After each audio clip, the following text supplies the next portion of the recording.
ओम नमः शिवाय. श्री सद्गुरुनाथ महाराज की जय. परमपूज्य गुरुदेवता श्री कलावती माता की जय. आई कलावती देवी बाय राधिका जोशी आपल्या यूट्यूब चॅनलमध्ये मी आपणा सर्वांचं स्वागत करते. आजचा आपला थोडा वेगळा विषय पण अतिशय महत्त्वाचा, बहुमोलाचा हा व्हिडिओ तुम्ही सगळ्या एज ग्रुपला फॉरवर्ड करा. कमीत कमी वेळेत करण्याचा पण मी प्रयत्न करते आहे. किंवा तुम्ही अमक्या मिनिटाला बाळा तुझ्याविषयी सांगितलेलं आहे ह्या वयोगटाविषयी, असं करून सुद्धा आपल्या घरातल्या आजूबाजूच्या लोकांना तुम्ही हा व्हिडिओ बघायला सांगू शकता. आजचा व्हिडिओचा विषय आहे की कोणत्या वयात आपल्याकडनं कोणती उपासना ही घडलीच पाहिजे, म्हणजे घडलीच मस्ट आहे ते. खरं ह्या प्रश्नाचा किंवा ह्या विषयाचा काही प्रश्नच नाहीये.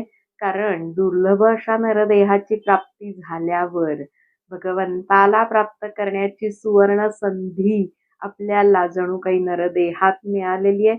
आणि त्या संधीचं सोनं हे तुम रहो किसी ठाम करो कोई साधी काम पर भजो आठोयाम राम राम. आठोयाम म्हणजे 24 तास स्मरण ठेवून त्या संधीचं सोनं करायचंय असं संत सांगतायत. पण आपल्या सगळ्यांना ते शक्य नाहीये. सगळे तुम्ही संसारात अडकलेले आहात. संसार सुद्धा करायलाच पाहिजे, नाहीतर आपली फसगत होते. त्यामुळे किमान मिनिमम कोणत्या कोणत्या वयात आपल्याकडनं काय काय घडलं पाहिजे ह्याची माहिती जर आपल्याला मिळाली तर आपल्या नरदेहाचं कल्याण करण्यासाठी आपल्याला त्या गोष्टीचा फायदा होऊ शकतो. म्हणून ह्या व्हिडिओचा घाट मी घालत आहे. आता वेगवेगळ्या एज ग्रुपनुसार आपण उपासना बघण्याचा प्रयत्न करूया. आता बाळ पोटात असतानापासून सुरुवात करायची. एखादी स्त्री जेव्हा गरोदर असते, त्या बाईच्या पोटात जेव्हा बाळ असतं तेव्हा तिने आठवड्यातनं एकदा सामुदायिक भजनाचा नेम किंवा बालोपासनेचा नेम करायलाच पाहिजे. तसंच पूर्ण प्रेग्नन्सीमध्ये श्रीकृष्ण प्रताप वाचनाचा नेमाचा भडीमार करा. म्हणजे त्या बाळाला जे गर्भसंस्कार होण्यासाठी पैसे देऊन तुम्ही जाता किंवा एखादा कोर्स जॉईन करता, त्याऐवजी फुकट असं संतांनी आपल्याला साधन दिलेलं आहे. त्यातलं श्रीकृष्ण प्रताप ह्या पुस्तकाचं वाचन जर 9 महिने केलं तर त्या बाळाला कृष्णाची आवड उत्पन्न झाल्याशिवाय राहणारच नाही. हे आमचे अनुभव आहेत. आमच्या आई वडिलांनी जे केलं आणि मग कशी मुलं जन्माला आली ते तुमच्या समोरच त्याचं प्रूफच असल्यामुळे मी हे तुम्हाला अधिकारवाणीने सांगू शकते. नंतर त्या बाईला मूल जन्माला आल्यावर काय करायचंय त्या मुलासाठी ते सांगते. आणि मग त्या बायकांनी काय करायचं ह्या पुढच्या स्टेप्समध्ये आपण बघणार आहोत. आता आपण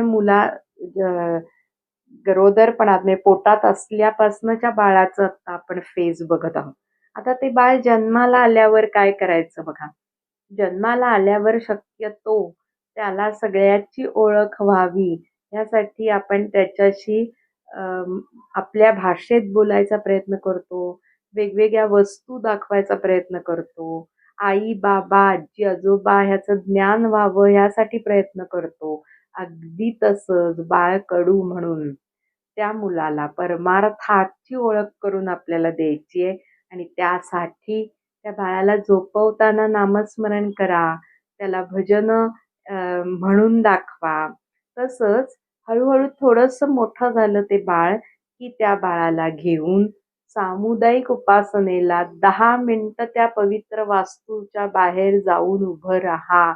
म्हणजे त्या मुलाच्या कानावरनं ते संस्कार होतील आणि ती भजनं जाऊन, नाहीतर बघा कित्येक म्हणजे 99.9% बंधू भगिनी भजनाला येणाऱ्यांची मुलं पुढे येत नाहीत.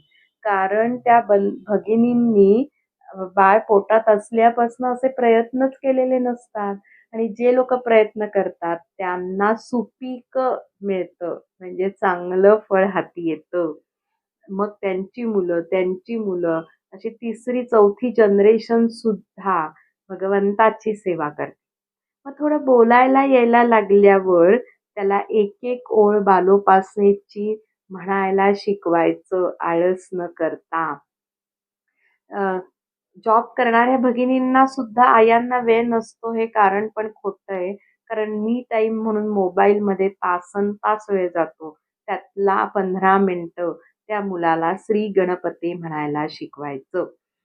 वाचता येत नसलं तरी मुलांची ग्रास्पिंग पॉवर खूप चांगली असल्याने वाचायला येण्याआधीच जर बालोपासना शिकवली तरी सुद्धा ती त्यांची पाठ होऊन जाते. आता आमच्याकडे दर रविवारी मुलं येतात, त्यातली काही मुलं त्यांना वाचता येत नसतं, तरी सुद्धा त्यांची बालोपासना पाठ असते. मुलांना दर रविवारी बालोपासनाला घेऊन जाण्याचं करा. तिथे आळस करू नका. एकदा मुलं मोठी झाली की त्यांना शिंग फुटतात आणि मग हरिभजनाची गोडी लागणं अशक्य आहे. ती गोडी लागण्यास का लागली पाहिजे की ते चांगल्या मार्गावर राहून त्यांचंही कल्याण झालं पाहिजे म्हणून. भजन करणं म्हणजे मूर्खपणा, रिकामटेकड्यांचं काम नसून सध्याच्या काळात संगत इतकी वाईट मिळतीये की जर परमेश्वराची संगत किंवा अनुसंधान ठेवलं तर त्या मुलाची काळजी आपल्याला राहत नाही.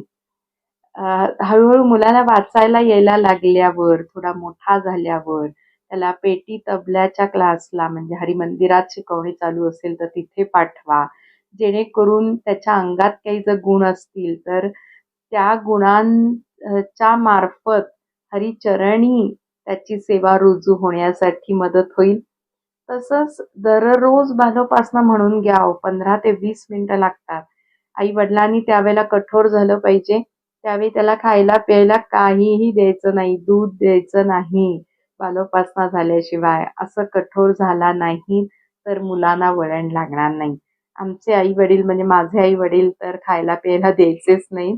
तिथे लाड नाहीत. बाकीचे भरपूर लाड जरी केले तरी बालोपासनेच्या तिथे कोणतंही कॉम्प्रोमाईज नाही. आणि माझी आई तर बोलणंच टाकून द्यायची. मी जर बालोपासनेला गेले नाही किंवा मी भजनाला तिच्याबरोबर गेले नाही, तर ती माझ्याबरोबर बोलणंच टाकून द्यायची. आणि माझी आई माझा जीव की प्राण असल्यामुळे ती बोलावी, ती खुश राहावी म्हणून का होईना माझ्याकडनं उपासना घडली आणि आज म्हणून माझं कल्याण झालेलं आहे. मग हळूहळू मुलांना थोडं सेवेला पाठवा. जरी लहान असतील ना, तरी छोट्या-छोट्या सेवासुद्धा जवळच्या शाखेत किंवा हरिमंदिरात असतात. त्या सेवेची गोडी सुद्धा त्यांना लागू दे. नंतर कॉलेज गोईंग मुलं-मुलींनी काय करायचंय ते आता आपण बघूया.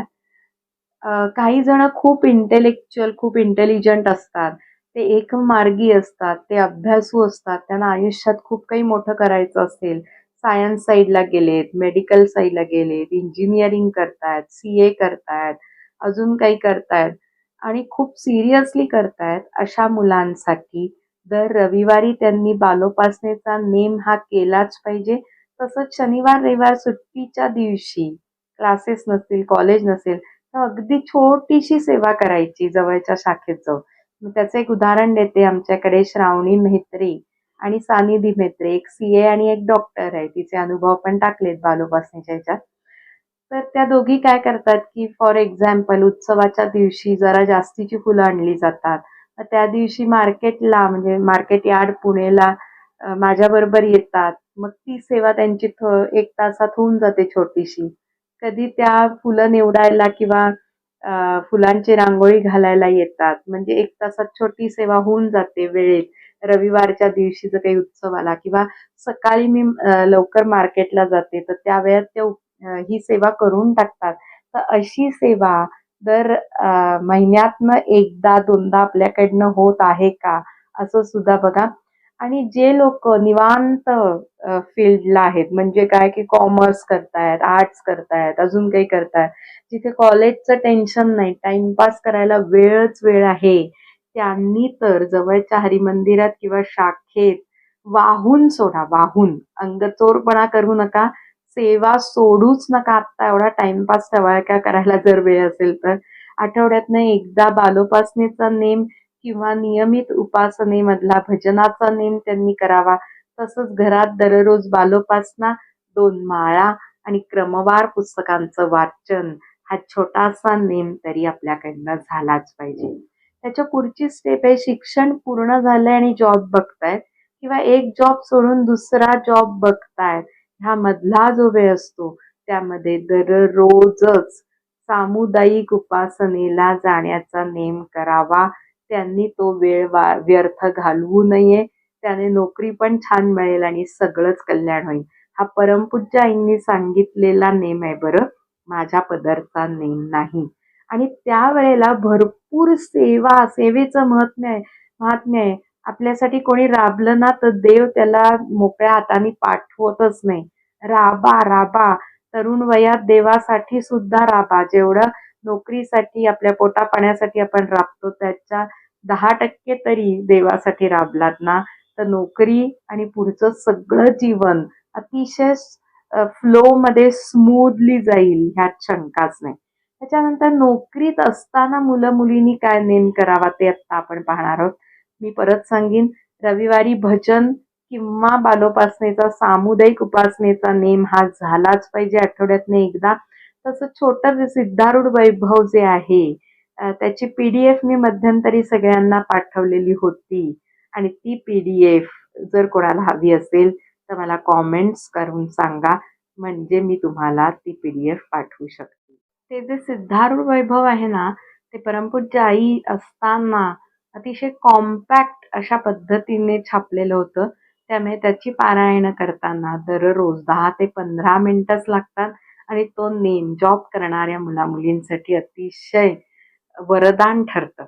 त्याप्रमाणे ट्रॅव्हलिंग, ज्या मुलींना ट्रॅव्हलिंगमध्ये खूप वेळ जातोय, 1 तास, 1.5 तास, 2 तास, त्या ट्रॅव्हलिंगमध्ये त्यांनी बालोपासना म्हणणं, भजनाचा नेम, नामस्मरण. माझ्या वडिलांचं उदाहरण आहे की स्कूटरवरनं जाताना तासभर लागत असेल तर कंटिन्युअस भजनाचा नेम पूर्ण करणं, बालोपासना, नित्योपासना, नामस्मरण हे करत राहणं. अशी स्मार्ट भक्ती आपण करायला हरकत नाही. वेळ नाही हे म्हणण्यापेक्षा आपण जो वेळ मिळतोय तो कसा सार्थकी घालवायचा हे बघायला काही हरकत नाही. आता नुकतंच लग्न झालेल्या मुलींसाठी काय बरं आपण सांगू शकतो, तर त्या मुलींनी दररोज अंघोळ करताना बालोपासना, तसंच 2 माळा हा छोटासा नेम का होईना करायला पाहिजे. जमलं तर क्रमवार पुस्तकांचं 5 पानं अशी वाचन दररोज करावं आणि आठवड्यातनं एकदा हरिमंदिरात दर्शनाला जावं, जवळच्या शाखेत दर्शनाला जावं.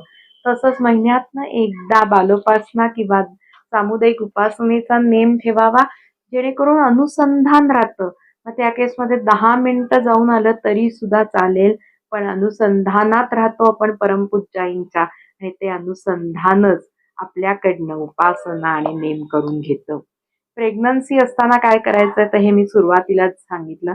त्यानंतर बाळ झाल्यावर बायकांची म्हणजे आयांची झोप डिस्टर्ब होते. हळूहळू त्यांना 6 महिन्यांनी जॉबला जायला लागतं. त्या केसमध्ये त्या बायकांनी अशा वेळेला घरातली कामं करताना नामस्मरण, जॉबला जाताना ट्रॅव्हलिंगमध्ये मी सांगितलं तसा नेम, अंघोळ करताना बालोपासना, अशी स्मार्ट भक्ती करायला हरकत नाही. मग आता मुलं थोडी मोठी झालेली आहेत, त्यावेळेला मात्र त्या बंधू भगिनींनी किंवा आयांनी जास्तीत जास्त आपल्याला जॉबला सुट्टी असताना त्या दिवशी सामुदायिक भजनाचा नेम करावा. तसंच ट्रॅव्हलिंगमध्ये हा रोजचा नेम करावा. त्यानंतर रात्री 2 माळा करून झोपावं आणि आठवड्यातनं एकदा अशी वेळ ठरवून घ्यावी की त्यावेळेला हरिमंदिरात छोटी का होईना, महिन्यातनं 2 रविवार का होईना आपल्याकडनं सेवा घडेल. मुलं मोठी झाल्याचा फायदा करून घ्या, नाहीतर हा संसार आपल्या मागून कधीही संपणार नाही. त्यानंतर घरात असणाऱ्या भगिनींसाठी मी सांगू इच्छिते, त्यांनी आठवड्यातनं एकदा 2दा नियमित उपासनेचा नेम जवळच्या शाखेत जाऊन करायचा आहे. तसंच आठवड्यातनं ठराविक दिवशी हरिमंदिरातली किंवा जवळच्या शाखेतली सेवा घ्यायची आहे. स्वयंपाक करताना नामस्मरण करायचंय. आपला रोजचा नेम थोडासा रेग्युलरली करायचा आहे, जेव्हा शांत वेळ असते तेव्हा. तसंच प्रवचनांचा अभ्यास करायला सुरुवात करा. आता मी अशाही काही भगिनी बघितल्या ज्या रांधा वाडा उष्टी काढा याशिवाय त्या माऊलीच्या आयुष्यात दुसरं काहीही नाही. जॉईंट फॅमिली, घरात 15-20 लोक, सारखी लहान मुलं कोणाची कोणाची जन्माला येतातच आहेत. त्यामुळे त्यांचं करा. लग्न होतायत, परत सुना घरी येतायत, त्यांचं करा. हे करत असताना मला अतिशय बघताना कीव येते त्या भगिनींची, की ह्या बाईला नरजन्माचं सार्थक करण्यासाठी सवडच ठेवलेली नाहीये. त्यांच्यासाठी कळवळ्याने मी उत्तम उपाय काढलाय, की स्वयंपाक करताना सकाळी 2 तास, रात्री 2 तास जात असतील, घरातली कामं करताना 2-2 तास जात असतील, त्यावेळेला तुम्ही सतत नामस्मरण ठेवा. तेवढा नेम पण तुमच्यासाठी भरपूर होईल आणि आठवड्यातनं एकदा हरिमंदिरात किंवा जवळच्या शाखेत भजनाला जायचा ठेका ठेवायचाच. नाहीतर स्वयंपाकघरातनं आपल्याला कोणीही बाहेर जा असं म्हणत नाही. आता शेवटची स्टेप, रिटायर्ड बंधू भगिनींनी काय करायचंय, की गेट टुगेदर, नाटक, सिनेमा, रोज गप्पा टप्पा, फोनवर तासनतास बोलणं, नातवंडांचं पालन पोषण, ह्यामध्ये हे सगळं बाजूला ठेवून त्यांनी, माझ्या वडिलांनी रिटायरमेंट नंतरचं आयुष्य 24 तास नेम केला. त्यामुळे रिटायर झालेल्या बंधू भगिनींनी तब्येत चांगली असेल तर सेवेसाठी झोकून द्या. दररोज हरिमंदिरात भजनाला जा. तुम्हाला पेन्शन येत असेल, तुमची परिस्थिती मुलांची चांगली असेल तर एक हाऊस हेल्प घ्या. 1.5 तास त्या नातवंडांना सांभाळण्यासाठी कोणीतरी मदत बघा आणि स्वतःच्या उरलेल्या आयुष्याचं कल्याण करण्याच्या पाठीमागे लागा. एक क्षण सुद्धा गप्पा टप्पा, गॉसिपिंग ह्यात वाया घालवू नका. हे मी अतिशय पोटतिडकीने सांगते.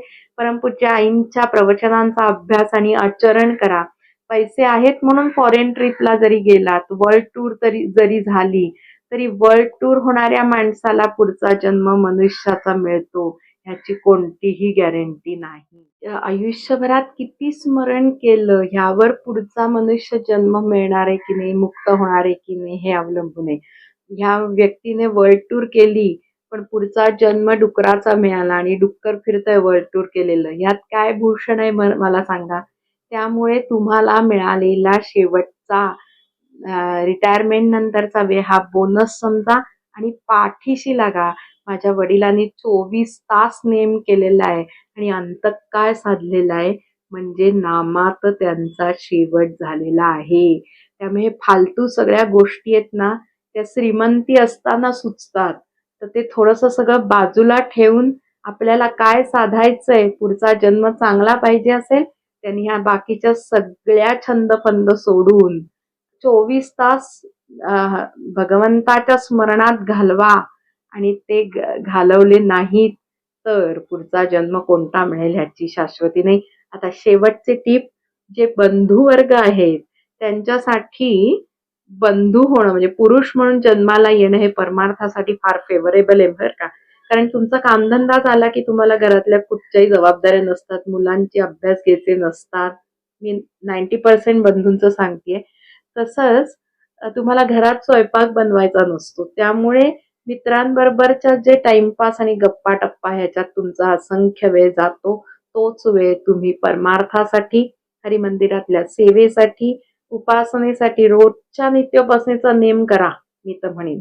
आणि त्या असा वेळ तुम्ही जर सार्थकी घालवलात तर पुरुष म्हणून जन्माला आल्याचा जो ऍडव्हान्टेज तुम्हाला परमेश्वराकडनं मिळालेला आहे. नेहमी मी आणि आई म्हणायचो की बाईचा जन्म म्हणजे कष्ट करून परमार्थ आणि पुरुषाचा जन्म म्हणजे सहज परमार्थ त्यांना साध्य होऊ शकतो. आणि असं पुण्य तुमच्या गाठी असताना तुम्ही तो जन्म फुकट घालवूच नका अशी मी तुम्हाला प्रेमळ अशी विनंती करते. आणि आपल्या सगळ्यांनी काय साधायचंय, काय लक्षात ठेवायचंय, पळ पळ हे आयुष्य जाते, नरदेह नये मागुते, तू शरण जाई संताते, ते निज पद देतील तूते. तू भज रे भज रे भज रे मानवा या रघुवीरा. धन्यवाद.